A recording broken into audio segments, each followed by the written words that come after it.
واللہ تعالی اعلم ورسولہ اعلم عز وجل وصلی اللہ تعالی علیہ وآلہ وسلم صلو علی الحبیب صلی اللہ تعالی علی حضور اگر کوئی سجدہ صاحب کرنا ہی بھول جائے تو کیا کرے؟ سجدے سہو کرنا تھا اور بھول کر سلام پھیرا تو جب تک مسجد سے باہر نہ ہوا کر لے، میدان میں ہو تو جب تک صفوں سے متجاوز نہ ہو، یعنی صفوں سے جب تک گزر نہ جائے، یا آگے کو سجدے کی جگہ سے نہ گزرا کر لے۔ جو چیز مانے وہ بنا ہے، یعنی جن پر نماز کی بنا نہیں ہو سکتی، نماز کو جن پر یعنی کہ باقی نہیں رکھا جا سکتا، مثلا کلام وغیرہ منافی نماز اگر سلام کے بعد پائی گئی تو اب سجدے سہو نہیں کر سکتا۔ نماز کے بعد بات چیت کر لی تو اب سجدے سہو کی کوئی صورت نہیں ہے، نماز دوبارہ اس کو پڑھنی ہوگی۔ واللہ تعالی اعلم ورسولہ اعلم عز وجل وصلی اللہ تعالی علیہ وآلہ وسلم صلو علی الحبیب صلی اللہ تعالی علی محمد۔ خشوع و خضوع سے پڑھوں سب نمازیں، نہ بھاری ہوں فجر و عشاء یا الہی۔ امیر اہل سنت کی خدمت سراپا شفقت میں عرض ہے کہ یہ ارشاد فرمائیے نمازی کے آگے سے گزرنا کیسا ہے؟ سرکار مدینہ قرار قلب و سینہ فیض گنجینہ صاحب معطر پسینہ باعث نزول سکینہ صلی اللہ تعالی علیہ وآلہ وسلم کا فرمان با قرینہ ہے، اگر کوئی جانتا کہ اپنے بھائی کے سامنے نماز میں آڑے ہو کر گزرنے میں کیا ہے تو 100 برس کھڑا رہنا اس ایک قدم چلنے سے بہتر سمجھتا۔ حضرت سیدنا امام مالک رضی اللہ تعالی عنہ فرماتے ہیں کہ حضرت سیدنا کعب الاحبار رضی اللہ تعالی عنہ کا ارشاد ہے، نمازی کے آگے سے گزرنے والا اگر جانتا کہ اس پر کیا گناہ ہے تو زمین میں دھنس جانے کو گزرنے سے بہتر جانتا۔ واللہ تعالی اعلم ورسولہ اعلم عز وجل وصلی اللہ تعالی علیہ وآلہ وسلم صلو علی الحبیب صلی اللہ تعالی علی محمد۔ امیر اہل سنت کی بارگاہ میں عرض ہے، یہ ارشاد فرمائیے کیا نمازی کے آگے سے کوئی گزرے تو اس نمازی کی نماز ٹوٹ جائے گی؟ نمازی کی نماز تو نہیں ٹوٹے گی، نمازی کے آگے سے گزرنے والا بے شک گناہگار ہے، اس نمازی کی نماز میں کوئی فرق نہیں پڑے گا۔ واللہ تعالی اعلم ورسولہ اعلم عز وجل وصلی اللہ تعالی علیہ وآلہ وسلم صلو علی الحبیب صلی اللہ تعالی علی محمد۔ یا سیدی، نمازی کے آگے سے گزرنے کے کچھ مزید شرعی احکام بھی بتا دیجیے۔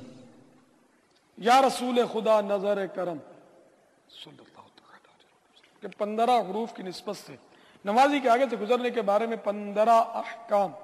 نمبر 1، میدان اور بڑی مسجد میں نمازی کے قدم سے موضع سجود تک گزرنا ناجائز ہے۔ موضع سجود سے مراد یہ ہے کہ قیام کی حالت میں سجدے کی جگہ نظر جمائے تو جتنی دور تک نگاہ پھیلے وہ موضع سجود ہے، اس کے درمیان سے گزرنا جائز نہیں۔ موضع سجود کا فاصلہ اندازاً قدم سے لے کر 3 گز تک، یعنی جہاں کھڑا ہے تو اپنے قدم سے 3 گز تک کا جو فاصلہ ہے، سمجھو اتنی نظر جو ہے وہ احاطہ، اتنی جگہ پھیلتی ہے نظر، لہذا میدان میں نمازی کے قدم کے 3 گز کے بعد سے گزرنے میں حرج نہیں۔ نمبر 2، مکان اور چھوٹی مسجد میں نمازی کے آگے اگر سترہ یعنی آڑ نہ ہو تو قدم سے دیوار قبلہ تک کہیں سے گزرنا جائز نہیں۔ نمبر 3، نمازی کے آگے سترہ یعنی کوئی آڑ ہو تو اس سترے کے بعد سے گزرنے میں کوئی حرج نہیں، یعنی یوں سمجھو کہ یہ میں نماز پڑھ رہا ہوں، اور یہ آگے سترہ رکھا ہوا ہے، کوئی چیز رکھی ہوئی ہے، تو سترے کے آگے سے گزر سکتے ہیں. سترے اور نمازی کے بیچ میں سے نہیں گزر سکتے، یہاں سے نہیں گزر سکتے بلکہ یہاں سے گزر سکتے. اب سترہ کیسا ہو، کتنا اونچا ہو، یہ بھی سن لیجئے. نمبر 4، سترہ کم از کم 1 ہاتھ یعنی تقریباً آدھا گز اونچا اور انگلی برابر موٹا ہونا چاہیے کم از کم. نمبر 5، امام کا سترہ مقتدی کے لیے بھی سترہ ہے، یعنی امام کے آگے سترہ ہو تو اگر کوئی مقتدی کے آگے سے گزر جائے تو گناہگار نہ ہوگا. 6، درخت، آدمی اور جانور وغیرہ کا بھی سترہ ہو سکتا ہے.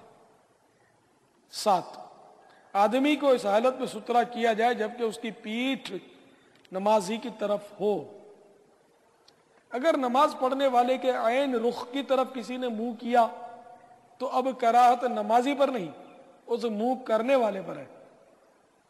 لہذا امام کے سلام پھیرنے کے بعد مڑ کر پیچھے دیکھنے میں احتیاط ضروری ہے کہ آپ کے عین پیچھے کی جانب اگر کوئی اپنی بقیہ نماز پڑھ رہا ہوگا اور اس کی طرف آپ اپنا منہ کریں گے تو گناہگار ہوں گے.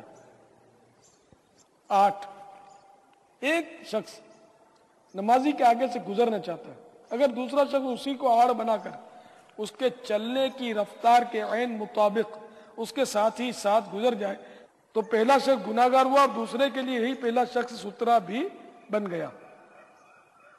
نمبر 9، نماز با جماعت میں اگلی صف میں جگہ ہونے کے باوجود کسی نے پیچھے نماز شروع کر دی تو آنے والا اس کی گردن پھلانگتا ہوا جا سکتا ہے کہ اس نے اپنی حرمت اپنے آپ کھوئی.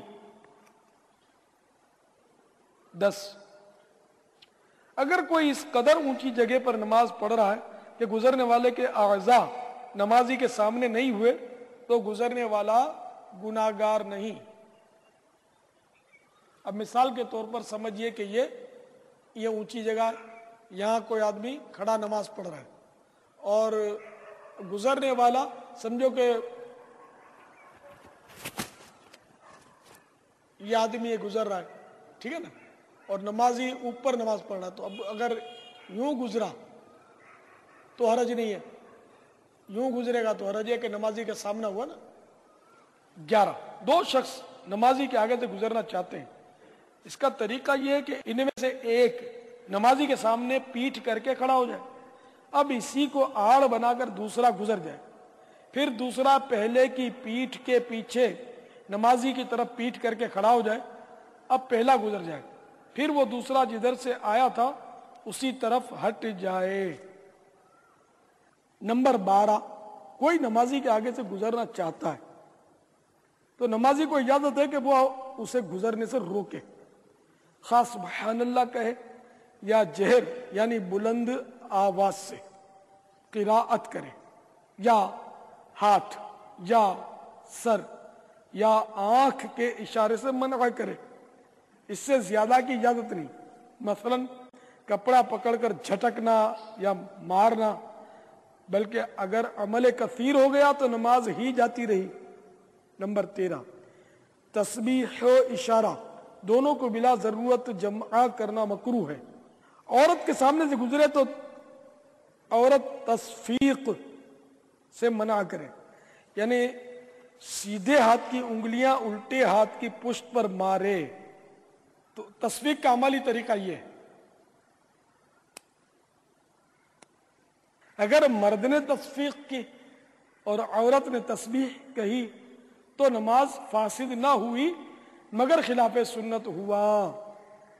15، طواف کرنے والے کو دوران طواف نمازی کے آگے سے گزرنا جائز ہے. واللہ تعالی اعلم ورسولہ اعلم عز وجل وصلی اللہ تعالی علیہ وآلہ وسلم. صلو علی الحبیب صلی اللہ تعالی علی محمد. حضور، نمازی کے آگے سے 2 آدمیوں کے گزرنے کا طریقہ آپ نے ارشاد فرمایا، برائے مہربانی اس کا عملی طریقہ بھی بتا دیجیے. اس کا عملی طریقہ جو ابھی مدنی پھول بیان ہوا 2 شخصوں کے گزرنے کا، اس کا عملی طریقہ آپ کو بتانے کی کوشش کرتا ہوں۔